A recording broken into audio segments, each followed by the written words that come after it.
L'Unic Star, le uniche pagliette antibatteriche in commercio, prodotte anche per i marchi più importanti, sia nazionali che internazionali.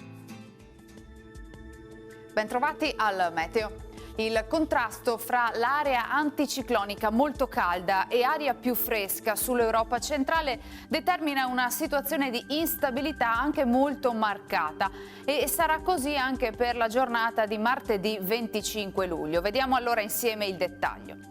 Sul Veneto nuvolosità diffusa alternata a temporanee schiarite, ma avremo temporali che bagneranno la nostra regione con fenomeni che potranno essere intermittenti, anche intensi e accompagnati da grandine e colpi di vento, dunque attenzione.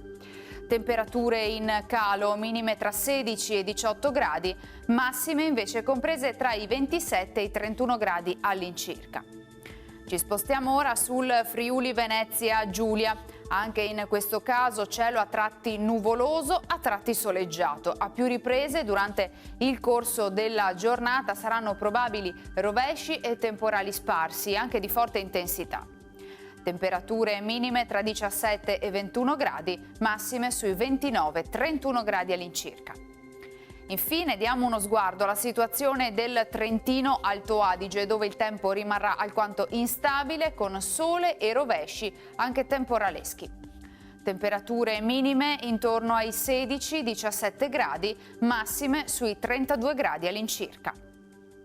Dal Meteo di Antena 3 per ora è tutto, grazie per l'attenzione, arrivederci al prossimo aggiornamento.